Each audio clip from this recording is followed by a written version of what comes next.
கர்த்தராகிய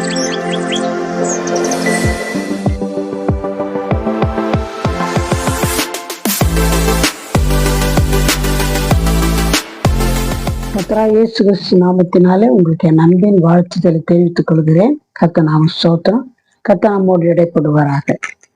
இந்த வேளையில எங்க போனாலும் ஆட்கள் இல்ல கேக்குறாங்க, வேலைக்கு ஆளுங்க இல்லைன்ற. வேலைக்கு ஆளுங்கள்லாம் அது இருக்குதான் நம்ம பாக்குறோம். பாருங்க, இங்க ரொம்ப அற்புதமான ஒரு செய்தி இது. எனக்கே ரொம்ப ஆச்சரியமா இருக்கு. பைபிள்ல கர்த்தர் தேவனுடைய ராஜ்யத்துக்கு ஆளுங்க வேணும்ன்றார். எதுக்குன்னு பாருங்க, இதை கொஞ்சம் பொறுமையா பாருங்க. கண்டிப்பா இது உங்களுக்கு ஒரு பெரிய ஆசீர்வாதத்தை வச்சிருக்கு. உங்களை தேடுறார் ஆண்டவர். கர்த்தர் ஏதோ ஒரு நல்ல அருமையான செய்தி இது. பாருங்க, நோவா, ஆபிரகாமு, யோசேப்பு, மோசே, பவுலு, அந்த மாதிரி ஆளுங்க கர்த்தர் வேணும்னு தேவை. உலகத்தையே ஆதாயப்படுத்தி கொண்டாலும் தன் ஆத்துமாவை கஷ்டப்படுத்தினால் லாபம் என்னன்னு வசனம் சொல்லுது. இது ரொம்ப முக்கியமான ஒரு செய்தி. பாருங்க, எது வேணும்னு கர்த்தர் கேட்கறாங்க. அவரு தேவனுடைய குமாரன், தேவனுடைய வானத்தையும் பூமி உண்டாக்குன்னு பெரிய தேவன். அவருக்கு ஆள் வேணும்னு கேட்கிறார். எதுக்கு ஆள் வேணும் கொஞ்சம் பாருங்க, பொறுமையை பாருங்க. இது உங்களுக்கு ஒரு ஆசீர்வாதம் காத்துனுக்குது. உங்களை கர்த்தர் எதிர்பார்த்து தான் அந்த செய்தியை கொடுக்குறாரு. முதல்ல உலகத்துல உண்மை உள்ளவரே இல்லையே வருத்தப்படுறாரு. பாருங்க, வசனம் சங்கீதம் 12:1. லட்சியம் கத்தாவே பக்தி உள்ளவன் அற்று போகிறான், உண்மை உள்ளவர்கள் மனுப்புத்தில் குறைந்து இருக்கிறாரு. உண்மை இல்லாதவங்க தான் நிறைய பேர் இருக்கிறாங்க, பொய் பேசுறவங்க தான் நிறைய பேர் இருக்கிறாங்க. எந்த காரியம் செய்ய உண்மை இல்லாத இருக்கிறாங்களே, கர்த்தர் துக்கப்படுறாரு. நீங்க அப்படி இருக்கக்கூடாது, உண்மை உள்ளவர்களா இருக்கணும்னு விரும்புறாரு. இன்னொரு வசனம் பாருங்க, 101 சங்கீதம் 6 வசனம். தேசத்திலே உண்மை உள்ளவர்கள் என்னோட வாசம் பண்ணும்படி என் கண்கள் அவர் மேல் நோக்கமாயிருக்கும், உத்தமமான வழியிலே நடத்துறவன் என்னை சேவிப்பான். கர்த்தர் விரும்புறாரு. பாருங்க, ஒரு பெரிய தேவனை மனுஷராகி நம்ம கிட்ட இந்த மாதிரி காரியம் கேட்கறது எனக்கு ரொம்ப படிக்கும்போது ரொம்ப ஆச்சரியமா இருக்கு. பெரிய இது சாதாரண நினைக்காதீங்க, உண்மையா ரொம்ப முக்கியமான ஒரு காரியம். ஐயோ, உண்மையா இருக்கவங்க இல்லையே, உண்மையான இது என்னால உண்மையா இருக்க முடியலன்னு கேளுங்க ஆண்டவர்கிட்ட. இயேசுவே, நீங்க உண்மை உள்ள தேவைன்னு கேட்குறீங்களே, என்னை உண்மை உள்ளதா மாத்துங்க. உமக்கு ஏற்றபடி இந்த உண்மையா நடக்க எனக்கு உதவி செய்யுங்க. இப்படி உண்மையா உள்ளவர்களா இருந்தா என்ன செய்யறாராம், தேசத்தில் உண்மை உள்ளவர்கள் என்னோட வாசம் பண்ணும்படி. உண்மை உள்ளவர் என்ன பண்ணுவோம், அவரோடு கூட வாசம் பண்ணும்படி அவர் என் கண்கள் அவர் மேல் நோக்கமா இருக்குமா. உண்மையா இருந்தா அவருடைய கண்கள் நம்ம மேல் நோக்கமா இருக்குமா. உத்தமமான வழியிலே நடக்கிறவன் நிலை செய்வார். இப்போ இந்த மாதிரி ஆட்கள் தேவைன்றார். இப்போ நம்ம என்ன செய்யணும்னு சொன்னா, ஆண்டவரே இந்த உண்மையா நான் சேவிக்க எனக்கு உதவி செய்யுங்க, உண்மையா நடக்க எனக்கு கிருபை கேட்டு பாருங்க, கர்த்தர் உங்களுக்கு உதவி செய்வார். ஏதோ கேட்கணும், இது வேணும் அது வேணும். ஒரு வசனம் இது, முதலாவது தேவனுடைய ராஜ்யத்திலும் அவருடைய நீதியை தேடுங்கள், அப்படி இவளெல்லாம் கொடுக்க. உங்களுக்கு என்னென்ன தேவை இருக்கு, நான் இல்லைன்னு சொல்ல. இந்த தேவைக்கு எவ்வளோ பிரயாசம் பண்றீங்க, ட்ரை பண்றீங்க, ஒன்றும் நடக்க மாட்டேங்குது. இதுக்கு ஒரே ஒரு சூழ்ச்சிக்குள்ள மோட்சம் என்னன்னா, நீங்க அவர் சொல்ற மாதிரி, அப்பா நீ உண்மை உள்ளதை கேட்கணும், என்ன உண்மை உள்ள மாற்றம் கேட்டு பாருங்க, உங்க தேவையெல்லாம் ஆட்டோமேட்டிக்கா கர்த்தர் சந்திப்பார். அதுவே இன்னொரு வசனம் 1 சாமுவேல் 22 வசனம்.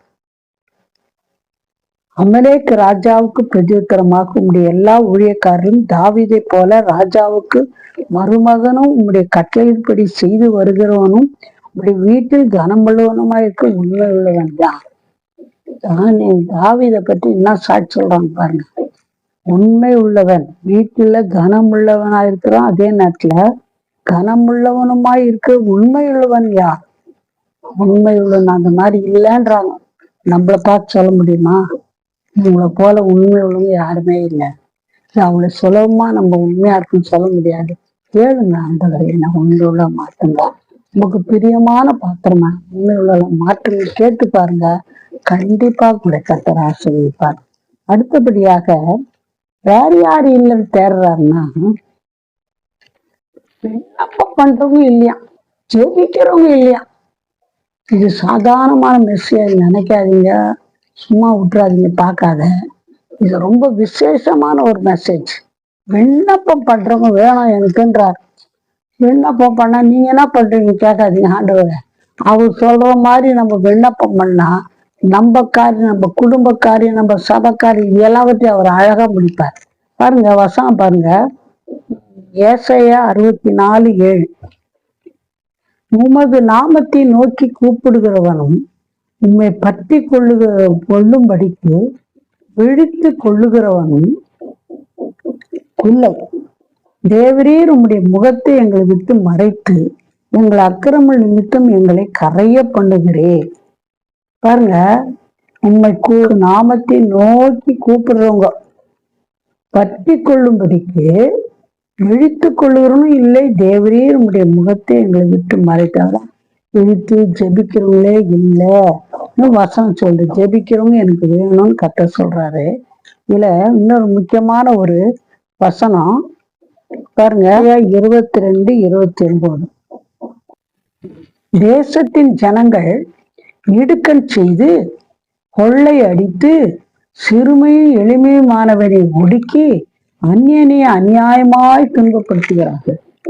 இப்ப பிரசன்ட் உலகத்தில் நடக்குது அப்படியே எழுதிச்சு. எப்போ ஆவியான எழுதுனது 2000 வருஷத்துக்கு முன்னால எழுதின வசனம் இப்ப அப்படியே நிறைவேறுது. எப்படிக்கிறாங்க உலகத்துல ஜனங்கள் இடுக்கண் செய்யறாங்க, கொள்ளை அடிக்கிறாங்க. எங்க பார் கொள்ளை அடிக்கிறாங்க. ஏடிஎம்ல இது உடைக்கிறாங்க, வீட்டை உடைக்கிறாங்க, எதையோ உடைக்கிறாங்க, பேங்கிங்க உடைக்கிறாங்க, பயங்கரமா திருடுறாங்க. திருடுறதுக்கு இவ்வளவு அது விளக்குனா அது பெரிய நேரம் ஆயிடும். அது நீங்க டிவியில பாக்குறீங்க. கொள்ளை அடிக்கிறாங்க, பயங்கரமா கொள்ளை அடிக்கிறாங்க. அது மட்டும் இல்ல, சிறுமையும் எளிமையுமானும் ஒடுக்குறாங்க.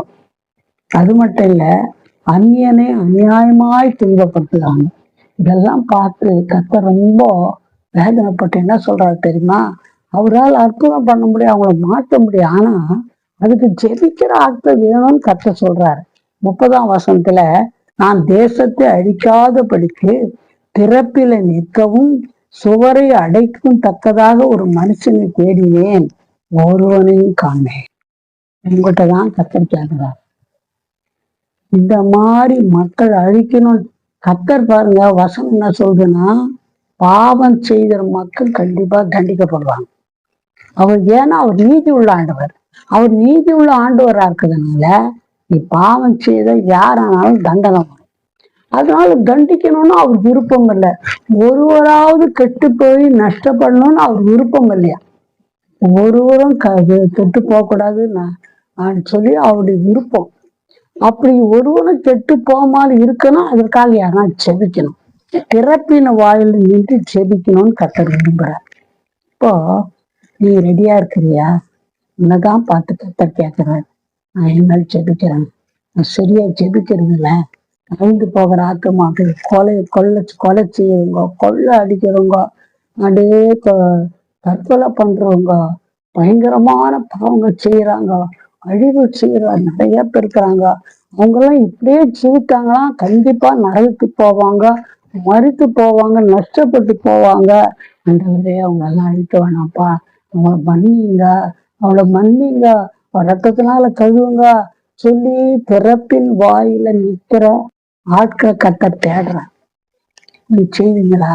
ஒரு நாள் என்ன பார்த்து கர்த்தர் கேட்டார், நீ மகளே, பிறப்பின் வாயில் நிற்கிற அநேகர் நித்திர மயக்கமா இருக்கிறாங்க, நீ எனக்கு அந்த திறப்பின் வாயில் நிற்பாயான்னு கர்த்தர் எனக்கு கேட்டார். ஏன்னா ஒரு 40 வருஷத்துக்கு முன்னால எனக்கு அப்ப திறப்பின் வாயில்னா நீ என்னன்னே தெரியாது, ஒண்ணும் தெரியாது. அப்ப இயேசு நம்பி இருக்கான், அவ்வளவுதான். கர்த்தர் வசனம் கொண்டு என்னோட பேசணும். அழிந்து போகிற ஆத்மாக்காக நீ செபிக்கணும் பாருங்க. அதனால அந்த நாள் இந்த நாள் வரை செபிக்க இது கர்த்தர் தேடுறார். இந்த மாதிரி ஆளு இல்லையே, நீ ஜெபிக்க மாட்டாயான்னு கர்த்தர் கேட்கிறாரு. அந்த மாதிரி ஆட்கள் தேவைன்னு கர்த்தர் சொல்றாரு. அப்படி நீ செய்வாயானால், முதலாவது தேவன் ராஜ்யத்தை தேடுவாயானா, கண்டிப்பா கர்த்தரும் காரியங்கள் எல்லாம் கர்த்தர் அருமையா வாய்க்க செய்வார். சோல் வின்னர், கர்த்தருக்கு ஆத்தும ஆதாயம் பண்ற ஆட்கள் தேவைன்னு கேட்கிறார். பாருங்க, ஏசாயா 6ஆம் அதிகாரம் 8ஆம் வசனம். பின்பு யாரை நான் அனுப்புவேன், யார் நமது காரியமாய் போவான் என்று உரைக்கிற ஆண்டவருடைய சத்தத்தை கேட்டேன். அதற்கு நான் இதோ அடியே இருக்கிறேன், என்னை அனுப்பும் என்றேன். இது யாருன்னா ஏசாயா சொல்றாரு.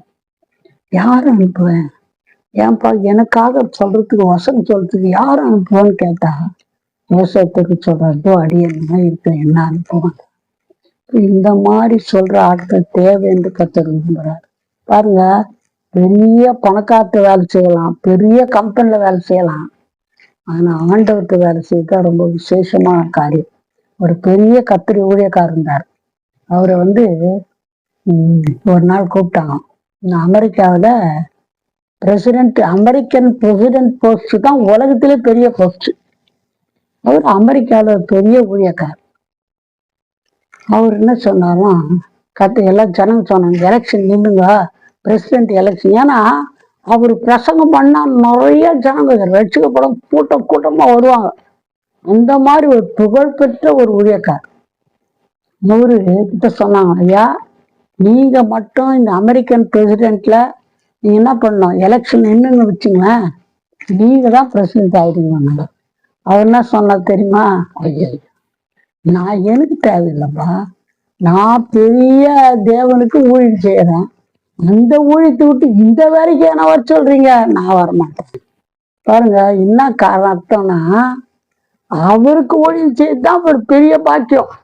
உலகத்துல அமெரிக்கன் பிரசிடென்ட் வேற ஊழியத்தை காட்டிலும் அவருக்கு ஊழியம் செய்து ரொம்ப முக்கியம். அதை கர்த்தர் விரும்புறாரு. யார் போவீங்கன்னு கேட்கிறாரு. பாருங்க, லூக்கா 10ஆம் அதிகாரம் 2ஆம் வசனத்துல, அப்பொழுது அவர் அவளை நோக்கி, அறுப்பு மிகுதி, வேலையாட்களோ கொஞ்சம், ஆகையால் அறுப்புக்கு எஜமான் தமது அறுப்புக்கு வேலையாட்கள் அனுப்பும்படி அவரை வேண்டிக் கொள்ளுங்கள். என்ன சொல்றாருன்னா, அறுப்புக்கு வேலைக்கார் வேணும், ஊழியம் செய்து எனக்கு ஆட்கள் வேணும், இன்னும் ஆதாயம் பண்ண ஆட்கள் வேணும்ன்றாரு. இன்னைக்கு நீங்க ஒப்பு கொடுப்பீங்களா? கர்த்தர் உன்னோடு தான் பேசுறேன். எவ்வளவு பெரிய வேலைலாம் பண்ணு, வேலை செய்யுங்க, ஊழியம் செய்வான்னு சொன்னேன். எவ்வளவு பெரிய படிப்பனா இருக்கட்டும், படிப்பே இல்லாத கூட இருக்கட்டும், இது எனக்கு படிப்பே இல்லை நான் அப்படி படிப்பே இல்லாதவங்களுக்கு கர்த்தர் வல்லமே எடுத்து பயன்படுத்துவார். இது படிக்க கூட வராதுன்னு யோசிக்காத, அவர் அப்படி அடிக்க வரலன்னா கூட வல்லமே எடுத்து உபயோகிக்கிறார். அதனால கர்த்தர் உங்களுக்கு உபயோகிக்கணும்னு உங்களுக்கு நோக்கி கூப்பிடுறாரு, கேட்கிறாரு.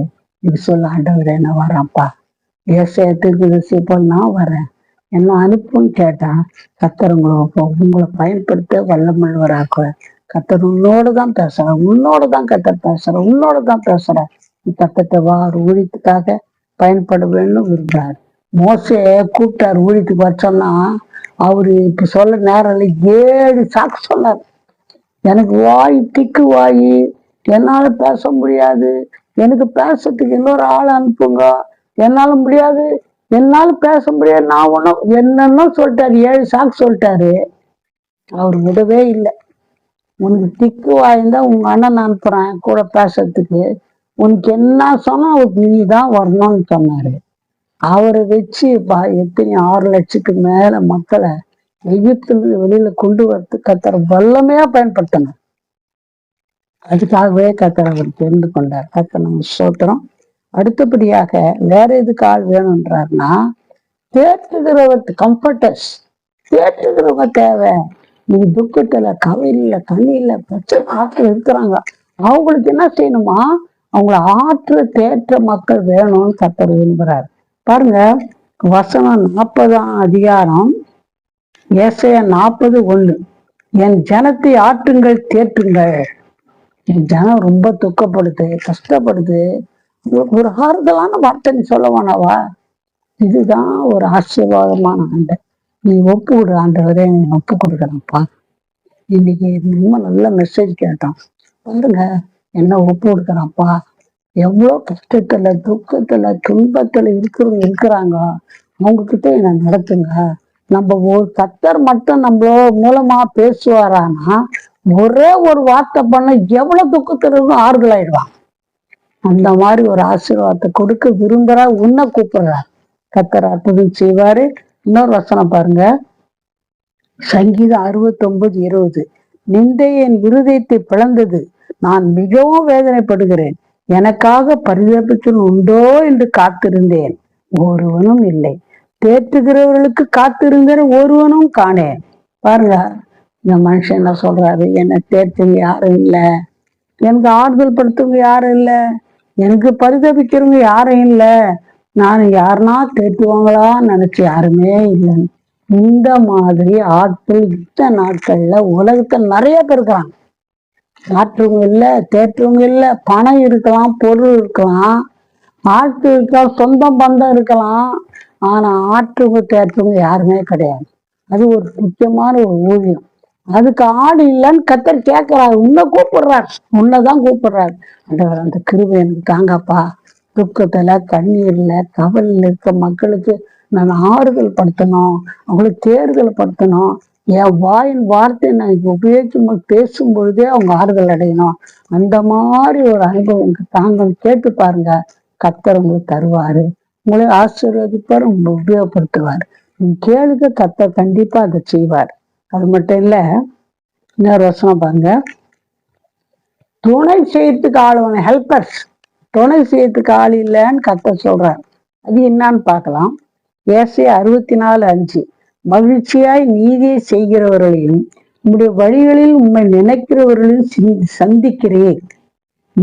நாங்களோ அவைகளுக்கு விரோதமாக எப்போதும் பாவம் செய்தபடினாலே தேவரீர் கடு கோபம் கொண்டேன், இன்னமும் தப்பி இருக்கிறோம்.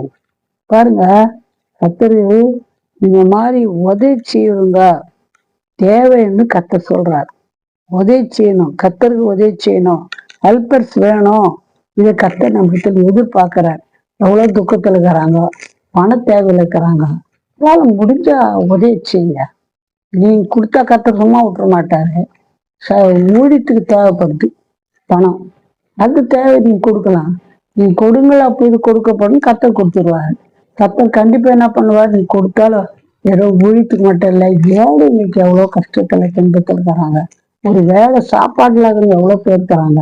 இந்த மாதிரி ஆட்களை பார்த்து நீங்க ஏதோ உதவி செய்யணும். உங்களால முடிஞ்ச உதவி என்ன தேவையில இருந்தா அந்த தேவையிலுக்கோ அவங்களுக்கு உதவி செய்யணும். இந்த மாதிரி உதவி செய்யற ஹெல்பர்ஸ் தேவைன்னு கத்தர் கேட்கிறாரு. அந்த மாதிரி ஆட்கள் நிறைய பேர் இருக்கிறாங்க, நம்மள சூழ நிறைய பேர் இருக்கிறாங்க. அந்த மாதிரி ஆட்கள் யாருன்னு சொல்லுங்க, என்ன அங்க எடுத்து போங்க, என்னை கொண்டு ஏதாவது என்ன செய்யுங்க. எனக்கிட்டே இல்லை, நான் எப்படி நான் கொடுக்குன்னு சொல்லாதீங்க. எனக்கே இல்லை, நான் போய் எங்க கொடுன்னு யோசிக்காத. நீ கேளு, என்ன ஹெல்ப்பரா, உங்களுக்கு ஹெல்ப்பரா இருக்கணும், உங்க உதவி செய்யணும், ஜனங்களுக்கு ஹெல்ப்பரா இருக்கணும்னு கேட்டு பாருங்க. கத்தர் கொடுக்க பாருங்க. உனக்கு இருக்கணும்னு ஒண்ணு இல்லை, நீ சொன்னா போதும், I am ready to come சொல்லி நான் வரேன்ப்பா. எவ்வளவு பேர் ஹெல்ப் பண்ணணுமோ அந்த ஹெல்ப் பண்ற அந்த கிருபை எனக்கு தாங்க, என்ன உயர்ந்து கேளுங்க. கத்தர் கண்டிப்பா அந்த பணம் கொடுக்கறதோ, பொருள் கொடுக்கறதோ, சகாயம் பண்றதோ, எல்லா காரியத்தையும் கொடுத்து அநேகருக்கு உதவி செய்யற ஆளா கத்தரை பயன்படுத்துவார். ரொம்ப ஆசீர்வாதமான விஷயம். கத்த நாம் ஸ்தோத்திரம். அது மட்டும் இல்லை, இன்னொரு காரியம் என்னன்னா, ஒரு ஞானம் உள்ளவர்களை கத்த தேடுறார். யாக்கோபு 1:5, உங்களில் ஒருவன் ஞானத்தில் குறைவுள்ளவனாய் இருந்தால் யாவருக்கும் சம்பூர்ணமாய் கொடுக்கிறவரும் ஒருவரையும் கடிந்து கொள்ளாதவருமாகிய தேவனுக்கு கேட்க கடவன், அப்பொழுது அவனுக்கு கொடுக்கப்படும். ஞானம் இல்லைன்னு நினைக்கிறியா? இந்த வைஸ் மேன், ஞானம் உள்ளவர்கள் கத்த தேடுறான். கத்தத்தை கேளுங்க, கத்த கொடுப்பாரு ஞானம். ஐயோ எனக்கு ஞானமே இல்லை, நான் ஞானத்தை கொடுக்கிறவரே கட்டணும். பரத்திலிருந்து தான் ஞானத்தை அனுப்பி வைக்கிறார். கண்டிப்பா கொடுப்பார். ஊன் ஞானம் அநேகருக்கு ஆசீர்வாதமா இருக்கும். பாருங்க, அவர் கேட்டாரு, சாலமன் ராஜா, என்னப்பா வேணும் உனக்கு சொல்லுன்னு கேட்டாரு. அவர் சொன்னாரு, ஜனங்களை ஆட்சி செய்யணும், எனக்கு ஞானம் பத்தாது, எனக்கு ஞானம் கொடுத்தா கர்த்தர் பயங்கரமான ஞானத்தை நிரப்பிட்டு அப்பா எல்லாரும் அவன் ஞானத்தை பார்க்கறதுக்கு வெளி தேசம் தான் ஆட்கள் வந்தாங்க. அந்த மாதிரி ஒரு ஆசீர்வாதமான ராஜாவா, ஞானமுள்ள ராஜாவா கர்த்தரு அவரை மாத்திட்டார். அதனால இது கர்த்தர் நமக்கு எதிர்பார்க்கிறாரு. இன்னொரு காரியம் என்னன்னா, கடைசியா கர்த்தருக்காக பாடுகள் சகிக்கிறதுக்கு ஆள் வேணும்ன்றார். பாருங்க, கொலோசியர் 1:24, இப்பொழுது நான் உங்கள் நிமித்தம் அனுபவிக்கிற பாடுகள் சந்தோஷமடைந்து கிறிஸ்துவனுடைய உபத்திரவங்கள் குறைவானதை அவருடைய சரீரமாகிய சபைக்கு என்ன மாம்சத்திலே நிறைவேற்றுகிறேன். இப்போ கர்த்தருக்கு உபத்திரவங்கள்ல சகிக்கிற ஆட்கள் தேவைன்னு சொல்றாரு. ஏன்னா இயேசுவே அப்படி செய்திருக்கிறார். அவர் எபிரேயர் 12:2 அவர் தமக்கு முன் வைத்திருக்கிற சந்தோஷத்தின் பொருட்டு அவமானத்தை எண்ணாமல் சிலுவையை சகித்து தேவனுடைய சிங்காசனத்தின் வலது பார்சத்தில் வீட்டிருக்கிறார். அதிலே எபிரேயர் 12:3, ஆகையால் நீங்கள் இளைப்புள்ளவர்களாய் உங்கள் ஆத்துமாக்கள் சோர்ந்து போகாதபடிக்கு தமக்கு விரோதமாய் பாவிகளால் செய்யப்பட்ட இவ்விதமான விபரீதங்களை சகித்த அவரையே நினைத்துக் கொள்ளுங்கள். இப்போ அவர் சும்மா வந்துட்டு உலகத்துல இருந்துட்டு சும்மா போயிட்டாரு நினைக்காதீங்க. அவருக்கு பயங்கரமான பாடுகள் வந்துச்சு. எவ்வளவு பாடுங்க. அந்த பாடலாம் எப்படி சகிச்சாருன்னா, தனக்கு முன்பாக வைக்கப்பட்டிருந்த சந்தோஷத்தை நினைச்சு பாடுகள்லாம் அப்படியே சகிச்சார். இப்போ பாடுகள் சகித்தால் ஆளுகை உண்டேன்னு வசனம் சொல்லுது. இப்ப ஏதோ கஷ்டங்கோ பிரச்சனைங்க பாடுக்கு வராத போவாது. வந்தாலும் அதை சகிக்கிற கிருபை கேட்டா கர்த்தர் சகிக்கிற கிருபை கொடுப்பார். கிருபை கொடுக்கும் போது கர்த்தர் அதுக்கேற்ற ஆசீர்வாதத்தை கொடுப்பார். இயேசுவை நினைச்சுங்க, அவர் பாடுகளை சகிச்சாரு. அவர் பிதாவுடைய வலது பாசத்தை உட்கார ஒரு பாக்கியத்தை கொடுத்தார். நம்ம பாடுகளை சகிக்கும் போது அது கேட்கும் போது அந்த கிருபை அவர் தருவாரு. அது நமக்கு ஒரு ஆசீர்வாதமா மாட்டித்தாரு. நம்ம ஜெனிக்கலாம். எங்களை நேசிக்கிறதான பரம்பிதாவே நல்ல வேலைக்காக நன்றி துதிக்கிறேன் ஐயா. ஆட்கள் தேவை இல்லைன்னு சொல்றீங்கப்பா. உலகத்துல ஆட்கள் வேலை வைத்து ஒன்றும் பிரயோஜனம் இல்லப்பா. உமக்கு உதவி செய்து உமக்காக நீங்க விரும்புகிற மாதிரி ஜெபிக்கிற ஆட்கள் எங்களை மாற்றுங்க. உதவி செய்வர்களாய் மாற்றுங்க. ஆண்டவரே சோத்தரிக்கிறைய உதவி செய்வர்களா மாற்றுங்க. ஆண்டவரே நம்ம படித்த எல்லா தியானத்தை எல்லா காரியத்தின்படி உமக்கு ஆட்கள் தேவைப்படுகிறதப்பா. அதுக்கு எங்களை ஒப்பு கொடுக்குறோம்ப்பா. எங்களுக்கு அந்த கிருபை கொடுத்து அந்த ஊழியத்துல உமக்கு தேவையான ஆட்களாக எங்களை பயன்படுத்துங்க. உலகத்துல கஷ்டத்துல பாடு துன்பம் வேதனை இருக்கிற மக்கள் நிறைய பேர் நாங்கள் பார்க்கிறோம்ப்பா. அவர்களுக்கு பிரயோஜனமுள்ள என்ன மாற்றுங்கன்னு இந்த வேளையில யார் கேட்கிறாங்களோ அவங்களுக்கு அந்த கிருபை கொடுத்து பயன்படுத்துங்க. அந்த விரைவில் அநேகர் பார்த்து ஆசீர்வதிக்கப்படுங்க. செய்யுங்க, அற்புதம் செய்யுங்க, பெரிய காரியம் பொறுப்புள்ள கரத்துக்குள்ள நாங்க தாழ்த்தோம். இயேசுவின் நாமத்தில் ஜெபம் கேளும் பிதா. ஆமென். God bless you.